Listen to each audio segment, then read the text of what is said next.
نحمده ونصلي على رسوله الكريم أما بعد فأعوذ بالله من الشيطان الرجيم بسم الله الرحمن الرحيم ادع إلى سبيل ربك بالحكمة والموعظة الحسنة صدق الله مولانا العظيم.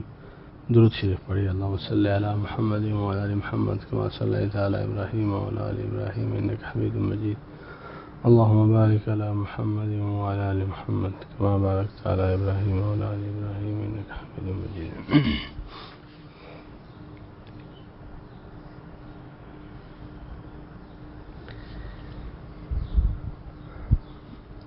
مقاصد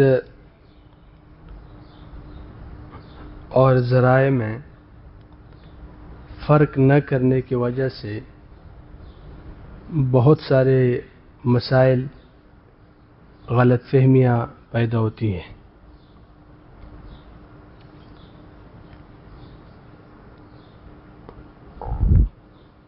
اللہ تعالیٰ جل جلالہ نے مقاصد کو واضح طور پہ بیان فرمایا ہے. مقاصد کو واضح کی کہ یہ مقاصد ہے.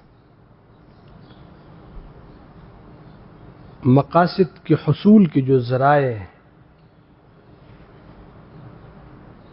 اس میں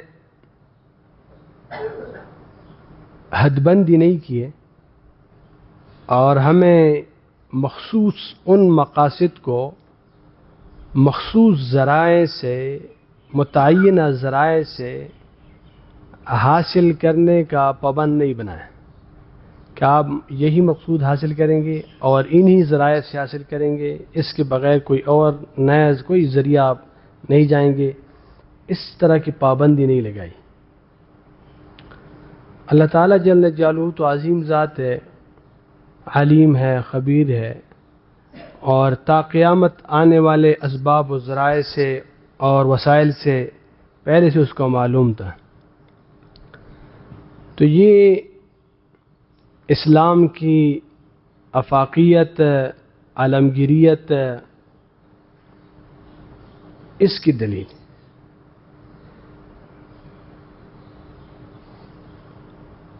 جہاد ہے. نبی کریم صلی اللہ علیہ وسلم کے زمانے میں جو جہادی لڑی ہے صحابہ نے، تو اس میں جو جہاد کے جو ذرائع تھے اور جو اسباب تھے اس میں تلوار، تیر، گھوڑا، یہ چیزیں اس وقت استعمال ہوتی. ابھی اگر کفار کی شان و شوکت توڑنے کے لیے اس کے لیے جہاد کا جو عظیم مبارک عمل ہے، اگر اس کے پابند بناتے کہ آپ ان ہی ذرائع سے ہمیشہ لڑو گے، آپ صرف تلوار سے لڑو گے، صرف تیر استعمال کرو گے اور صرف کیا کریں گے یہ، تو یہ آپ اندازہ لگے بعد میں کتنی نئی چیزیں آئی. تو اس وجہ سے اس کا پابند نہیں بنا ہے، اس کا پابند نہیں بنا ہے. اللہ تعالیٰ جل جلالہ نے فرمایا ادع الی سبیل ربک.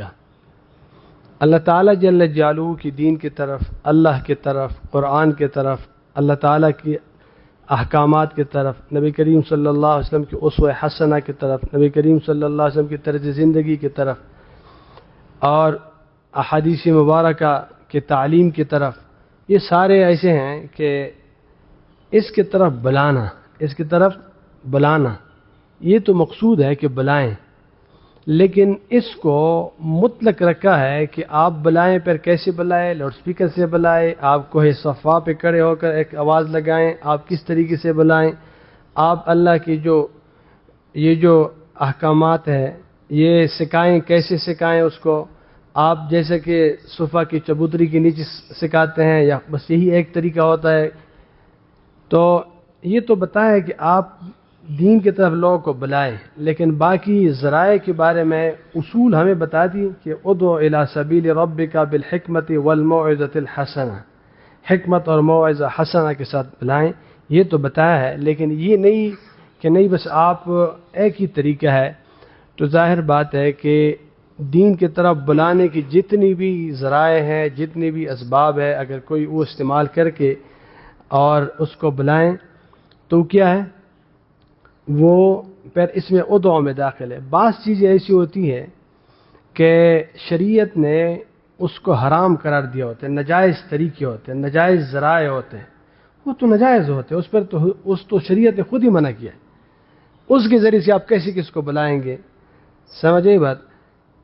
کسی کا مقصد ہے کہ تو بلانے کے وہ کہتے ہیں میں یہ نوجوان بچے ہیں، دین کی طرف بلانا ہے، لیکن یہ ایسے ہے کہ تھوڑا سا موسیقی کے شوقین لوگ ہیں اور یہ اس طرح کے مختلف خرافات کی شوقین لوگ ہیں، تھوڑا سا ہمیں اس کا بھی اہتمام ایک مجلس کرتے ہیں تاکہ لوگ دین کی طرف آئیں۔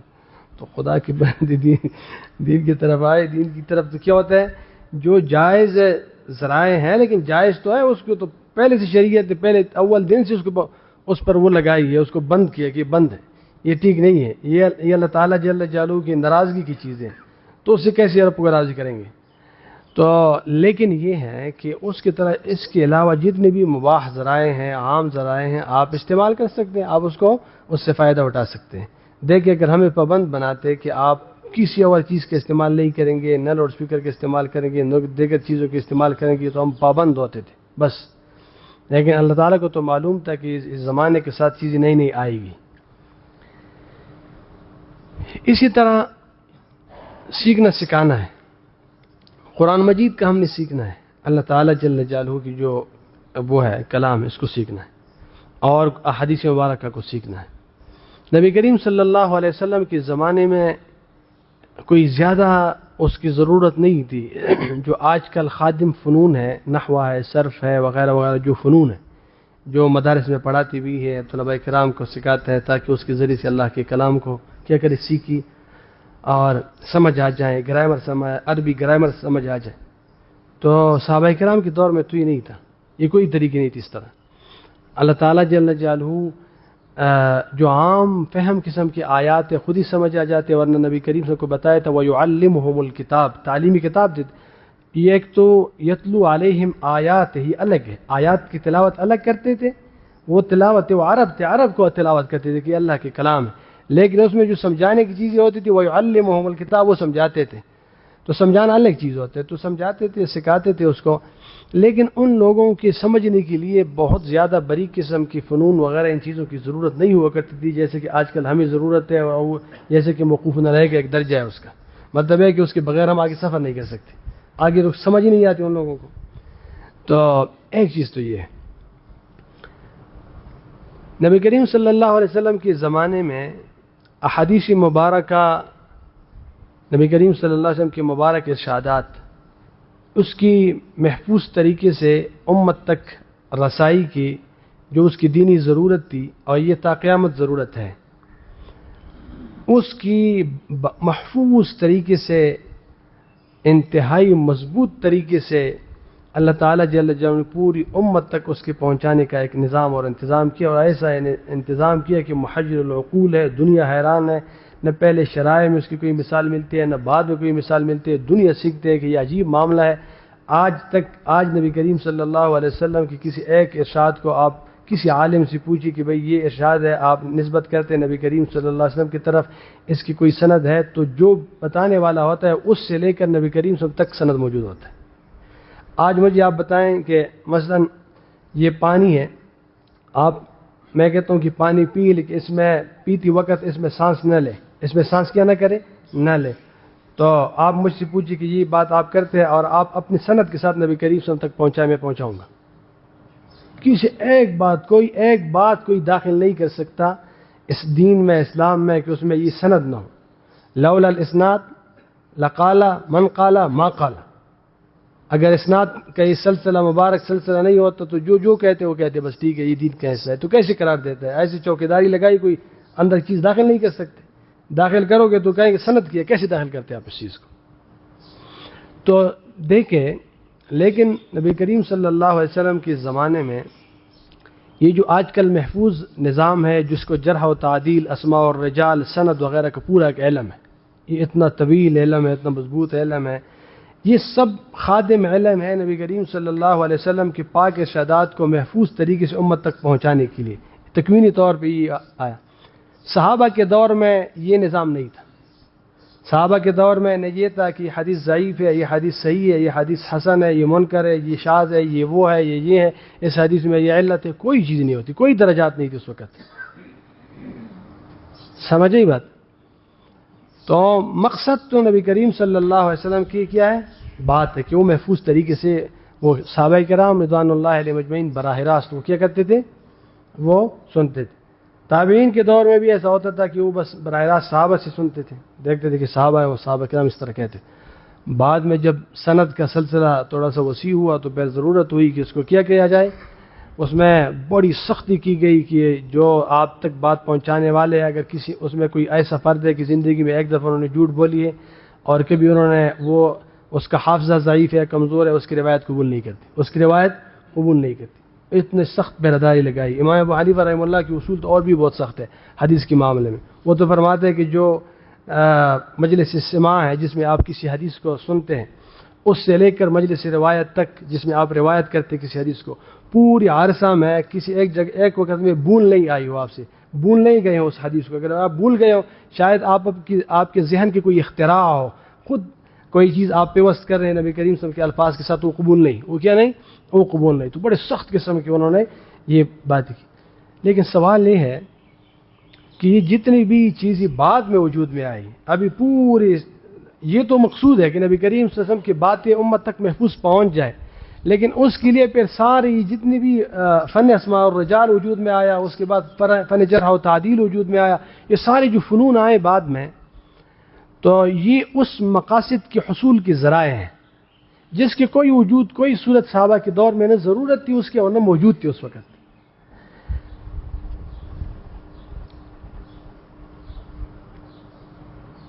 اسی طرح نبی کریم صلی اللہ علیہ وسلم کے دور میں ابھی تزکیۃ النفس ہے، نفس کی یعنی دل کی پاکیزگی ہے.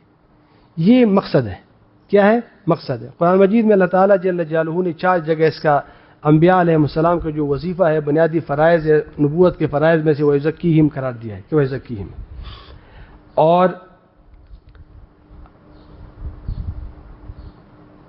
إِلَّا مَنْ أَتَى اللَّهَ بِقَلْبٍ سلیم سے جمہور مفسرین اس سے یہی تزکیہ لیتے ہیں کہ کیا ہو؟ دل ایسا پاک صاف ہو کہ رذائل سے پاک ہو، خصائل سے مزین ہو. یہی پاک دل لیتے ہیں.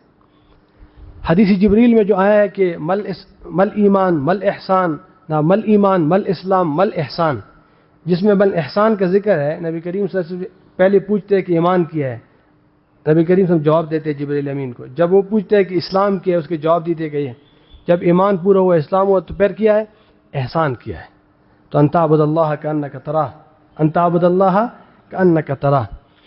تو دیکھیں دل کی اتنی پاکیزگی، اتنی طہارت کے اللہ تعالیٰ جل جلالہ کی جیسا کہ اتنے تعلق ہے، اتنے حضوری کیفیت ہے. جیسے کہ آپ جو کوئی بات کرتے ہیں، آپ جیسے کہ اللہ تعالیٰ جل جلالہ گویا کہ دل کی آنکھوں سے آپ دیکھ رہے ہیں. علامہ ابن حجر رحمہ اللہ اس کی تفصیل یہی کرتے ہیں، گویا کہ آپ دل کی آنکھوں سے دیکھ رہے ہیں، دل کی آنکھوں سے دیکھ رہے ہیں، کیونکہ یہ آنکھیں تو اللہ کو نہیں دیکھ سکتی. اور یا اتنا یہ احساس آپ کے غالب ہے کہ آپ جس وقت جس سے بات کرتے ہیں، جو کام کرتے ہیں، تو آپ کہتے ہیں اللہ مجھے دیکھ رہا ہے، اللہ مجھے دیکھ رہا ہے.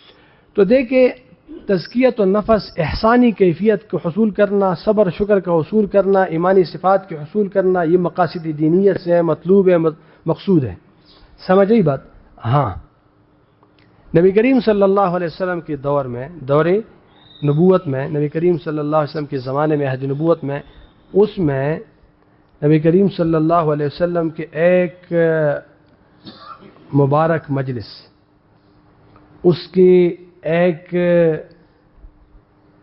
نورانی نظر اور اس کی کسی کے لیے اللہ کی حضور درخواست، وہ اس میں ایک لمحے میں ایسے انقلاب دلوں میں پیدا کرتے کہ اس کی کوئی نہ مثال ہے نہ کوئی متبادل ہے، کہ وہ لمحوں میں یہ کام کرے. لمحوں میں آپ اندازہ لگائیں. ایسے لوگ نبی کریم صلی اللہ علیہ وسلم کی مجلس میں حاضر ہوئی کہ اس کے اسلام دشمنی، اس کے نبی کریم صلی اللہ علیہ وسلم کی دشمنی اس درجے ہے، اتنی زیادہ سخت قسم کی اس کے سخت ہے اور دل اس کی سخت ہے، اسلام کے بارے میں نفرتیں ہیں، اسلام کی دشمنی اتنی ہے کہ تلوار اٹھائی ہے پوری، یعنی سب دشمنی کے لیے کمر کس لیا ہے کہ میں یہ کام میں اکیلا کرتا ہوں، جو پوری مکہ کے مشرکین کے کام ہے میں اکیلا کروں گا یہ کام. اتنے زیادہ قسم کے اس میں اسلام کے خلاف نفرت ہے اور یہ سب چیزیں ہیں.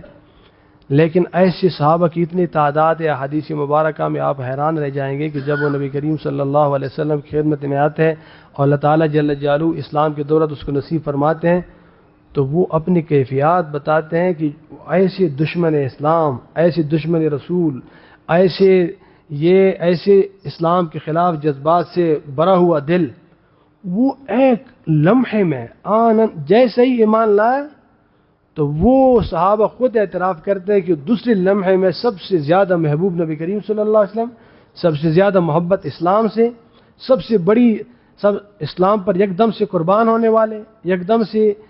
آپ دیکھیں نا موسیٰ علیہ السلام کی تھوڑی سی صحبت نصیب ہوئی وہ ساحروں کو، جو کچھ وقت پہلے فرعون سے کہتے تھے کہ آپ کیا دیں گے ہمیں، کیسے نوازیں گے آپ، تو فرعون نے کہا مقربین میں سے ہوں گے. لیکن موسیٰ علیہ السلام کی صحبت کی برکت دیکھیں، جیسے ہی اسلام قبول کیا وہی دنیا پرست لوگ، وہی دنیا کے عاشق لوگ یکدم فرعون کی طرح جابر ظالم کے سامنے کھڑے ہو گئے، اس کو فقد ما انتقاد، جو کرتے کرے آپ فقد ما.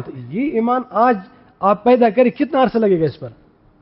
ایک بات ہے نا، نبی کریم صلی اللہ علیہ وسلم کی ایک صحبت میں جو اتنا انقلاب آتا تھا، آج آپ یقین جانیں کسی مدرسے میں، کسی خانقاہ میں، کسی بزرگ کے پاس کوئی ایسا دین دشمن آئے، اس کے ذہن سازی میں، اس کے دل کی تبدیلی میں، اس کے دل میں یہ گند اور نحوست دور کرنے میں کتنا وقت لگے گا؟ داودا سے پاسانے نہیں کیجیے پہ مجلس کی بس ٹک پڑک اور بازار بجلی آن کے بس بٹھا پکا چلو دا سے پاسانے ہونا کیجیے گا، سمجھے گا تو گند ہوتے. لیکن یہ نبی کریم صلی اللہ علیہ وسلم کی نگاہ تھی، اس کی تاثیر تھی، اس کے صحبت کی برکات تھے، اس کے آپ دیکھیں صحابہ کرام رضوان اللہ علیہ اجمعین اکثر جتنے بھی مکی دور میں ہے اور یہ بڑے عمر کے لوگ آئے ان کے پاس، ان کی 40 زندگی، 30 زندگی، یہ 30 سالہ زندگی یہ کفر میں گزر چکی ہے، سارے کفری اعمال. لیکن جب انقلاب آئے تو کوئی ابو بکر بنے، کوئی عمر بنے، کوئی علی بنے، کوئی عثمان بنے، بڑے کیسے بنے. اب دیکھیں یہ صحبت ہے. تو اس تزکیہ تو مطلوب ہے، احسانی کیفیات مطلوب ہے، ایمانی صفات مطلوب ہے، یہ تو سب مطلوب اور مقصود ہیں. لیکن حاصل کیسے ہو؟ تو نبی کریم صلی اللہ علیہ وسلم کے زمانے میں تو یہ مؤثر ترین چیز موجود تھی.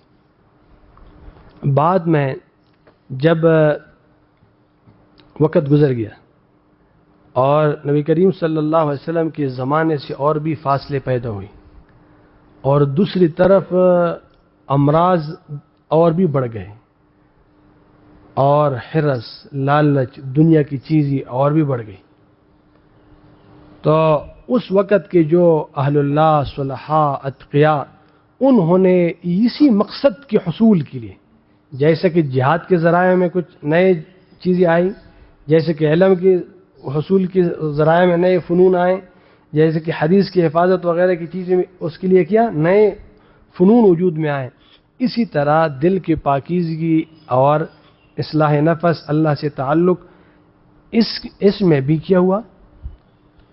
اس میں بھی ایسا ہوا کہ دل کے علاج کی بطور علاج، لیکن یہ چیز بہت اہم ہے، بطور علاج علماء نے اور مشائخ وقت نے انہوں نے ضروری سمجھا کہ اس دل کو اس کو تزکیہ کے لیے، تصفیہ کے لیے اس کے اتنے اذکار کی ضرورت ہے، اتنے اشغال کی ضرورت ہے، اس مراقبہ کی ضرورت ہے، اتنے ضرب لگائیں، آپ یہ کام کریں. یہ ذرائع ہیں، یہ مقاصد نہیں ہے. یہ کیا ہے؟ یہ ذرائع. نقصان کہاں ہوتا ہے؟ نقصان خلط مل سے ہوتا ہے. کس سے ہوتا ہے؟ خلط مل سے ہوتا ہے. مثلا اگر کوئی یہ کہیں کہ قرآن مجید کا علم یہ کیا ہے، یہ اس قرآن مجید کو سیکھنا اور یہ چیز یہ تو مقصود بھی ہے اور یہ ضروری بھی ہے، لیکن جیسا کہ شریعت میں یہ کیا ہے، یہ مقصد ہے، اسی طرح نحو، صرف وغیرہ یہ چیز بھی مقصد ہے، اس کا بھی ایک شرعی درجہ ہے، تو یہ غلط کرتے، کوئی نئی چیز داخل کرتے اسلام. اس کی ذریعہ ٹھیک ہے، اس کی وسیلہ ٹھیک ہے، اس کو کوئی شرعی درجہ دینا وہ کیسے دیں گے؟ اپنے طرف سے، اپنے طرف سے کوئی نہیں دے سکتا. ہاں مقاصد کے حصول کے ایک ذریعہ پر ٹھیک ہے. اسی طرح جو سلسلوں کے جو مختلف قسم کے سلسلے کے نقشبندیہ ہے، چشتیہ ہے، وغیرہ وغیرہ، یہ ان مبارک مقاصد کے اور تزکیہ کے حصول کے ذرائع اور راستے ہیں، اور ان کی جو اذکار اور اشغال ہے اور اس کی جو چیزیں ہیں یہ ذرائع ہیں. اگر کسی نے اس کو دین بنایا کہ یہ کیا ہے، یہ فرض ہے، یہ واجب ہے، یہ بذات خود کیا ہے، مقصود ہے، تو دو نقصان ہوتے ہیں. ایک تو یہ ہوتا ہے کہ جو واقعی مقصود ہوتا ہے وہ رہ جاتا ہے، کیونکہ وہ مگن ہو جاتے ہیں کس میں؟ ذرائع میں. دا نقصان ہوشی. دوسرا بڑا نقصان یہ ہوتا ہے کہ ذریعے کو انہوں نے مقصد کا درجہ دیا اور اس کو مقصد بنایا، تو ظاہر بات ہے اس کو یا سنت سمجھیں گے پھر بدعت ہے. اگر آپ اس کو فرض سمجھتے ہیں پھر بدعت ہے. کیسے وہ درجہ دیتے ہیں جب اس کا کوئی درجہ ہے نہیں؟ اسی طرح آپ ذرائع پہ رکھے تو پھر کوئی کلام نہیں ہے اس میں. تو دیکھیں یہ اشغال اذکار یہ چیز ایسی ہوتی ہے کہ اور یہ جو سلاسل طریقت ہے یہ آپ ایسا کریں جیسے کہ طب میں نئے نئے علاج ہوتے ہیں. کیا ہوتے ہیں؟ مثلا انسان کو بیماری ہے، بخار ہے، اس بخار کے علاج کے لیے میں ہیموپیتھک کی دوائی لوں پھر بھی ٹھیک ہے، میں یونانی اس کی دوائی لوں پھر بھی ٹھیک ہے، آج کل کی جو میڈیسن لے لو یہ بھی ٹھیک ہے. مطلوب بیماری کی علاج ہے، باقی آپ جس طریقے سے بھی کرنے. مولانا مختار صاحب حکیم ایسے آپ نے کوئی دوائی لی، انہیں کوئی چیز دی تو ٹھیک ہے، مطلوب یہ ہے. ہاں ابھی دیکھیں مطلوب ہے اللہ کا تعلق، دل کے پاکیزگی، ایمانی صفات، احسانی کیفیات، یہ مطلوب ہے. اگر کوئی اس کو نقش بندیہ کے ذریعے سے حاصل ہو جائے اللہ تعالیٰ مبارک فرمائے، کوئی چشتیہ کے ذریعے سے حاصل ہو جائے، یہ مقاصد بہت زبردست. نقصان کیا ہوتا ہے؟ ہم اس پر تو لڑتے ہیں کہ یہ سلسلہ نقش بندیہ ہے، یہ سلسلہ چشتیہ ہے، یہ فلاں سلسلہ ہے، یہ فلاں سلسلہ ہے. جو مقاصد ہے نہیں اس پر پتہ نہیں چلتا. تو دو نقصان ہوتے ہیں، مقصد بھول جاتا ہے اور لڑ پڑتے ہیں کس پہ؟ ذرائع پہ. دیکھیں یہ مسجد ہے، اس مسجد کے مختلف دروازے ہیں، محلے والے اس پر لڑتے ہیں کہ مسجد کے اس دروازے سے آنا نماز کے لیے، جماعت کے لیے یہ زیادہ کیا ہے، یہ وہ اہم ہے اور اس کی زیادہ فضیلت ہے. کوئی کہتے ہیں نہیں جنوبی والا، کوئی کہتے ہیں مشرقی والا دروازہ، اس طرح. اور خدا کے بندے جو محلے والے ہیں یہ جو آپس میں لڑ پڑے ہیں دروازوں کے کہ اس پہ آنا ٹھیک ہے، کوئی ایک بھی مسجد میں جماعت کے لیے نہیں آتا. تو یہ اس کا کیا مطلب ہو گیا؟ 1000 دفعہ کوئی لڑے، 1000 دفعہ کوئی بیانات کرے، 1000 دفعہ کوئی کرے، لیکن جب اپنے مقصد کی طرف نہیں آتے، جو مقصد ہے، جو اپنی اصلاح ہے، جو اپنے دل کی پاکیزگی ہے، دل کی طہارت ہے، اللہ سے تعلق ہے، ایمانی صفات ہے، اس چیز کی طرف نہیں آتے، تو یہ تو خادم ذرائع تھے، تو ذرائع میں زندگی گزار رہے ہیں. تو دیکھیں ہاں، اور دوسرے لوگ کیا غلطی کرتے ہیں، وہ بھی فرق نہیں کرتے ذرائع میں. وہ کہتے ہیں کہ یہ تو نئی چیز دین میں داخل ہو گئی تو بدعت ہو گئی. اور خدا کے بندے یہ بدعت نہیں ہوئی، یہ ذریعہ ہے. کیا ہے؟ دین نہیں سمجھتے اس کو. ہمارے حضرت مولانا قاسم نانوتوی رحمہ اللہ ان جو اشغال ہے اور جو ذکر ہے وغیرہ ان چیزوں کو کہتے ہیں یہ فی الدین اضافہ نہیں ہے، للدین اضافہ ہے. کیا ہے؟ للدین اضافہ ہے. مطلب ہے کہ دین کے مقاصد کے حصول کے لیے کیا ہے، اس میں اس کا اضافہ ہے، وہ چیزیں حاصل ہوتی ہے اس سے. تو آج کل یہ ایک چیز تو یہ ہے، یہ بہت اہم ہے کہ ہم یہ جتنی بھی اشغال اذکار ہمارے اکابر ہمیں دیتے ہیں، ایک تو اس کا درجہ معلوم، ایک تو یہ کیا ہے اس کا درجہ معلوم ہو. اسی لیے یہ لوگ یہ کوئی کم تجربہ نہیں ہے ان چیزوں پر، ان ذرائع پر. مطلب ان کی ذرائع کیا ہے، یہ ذرائع پہ ان کا صدیوں تجربہ ہے کہ یہ مؤثر ہے اس چیز میں. یہ کیا ہے، یہ جو ضربے لگاتے ہیں ویسے نہیں لگاتے، ویسے نہیں لگاتے. جیسے کہ بعض اطباء ہوتے ہیں، حکماء ہوتے ہیں، بعض علاجوں پر اس کے صدیوں تجربہ ہوتے ہیں کہ بڑے کامیاب چلے آتے ہیں اور مختلف نوع مزاج کے لیے راست آتے ہیں. تو یہ بڑی پاکیزہ ہستیاں وہ گزری انہوں نے دیکھا. ہاں غلو بعض ابھی دیکھے نا، بعض لوگ ایسا ہوتا ہے کہ ذکر کو ایسا کہتے کہ مذاق بنا دیتے ذکر سے. سمجھیے بات، وقار ہے، سنجیدگی ہے. نماز کے لیے لوگ آتے تھے دوڑ کیا ہے، اس کو نبی کریم سے فرمایا کہ آپ پر سکینہ ہونی چاہیے، وقار ہونی چاہیے، آرام سے آئے کہ دوڑ کے آتے آپ، اتنا بڑا عمل ہے، نماز کے لیے دوڑتے، اس پر بھی نبی کریم صلی اللہ علیہ وسلم نے حوصلہ افزائی نہیں کی، اس کو ملامت کی کہ آپ لوگوں پر وقار ہونے چاہیے، سکینہ ہونا چاہیے۔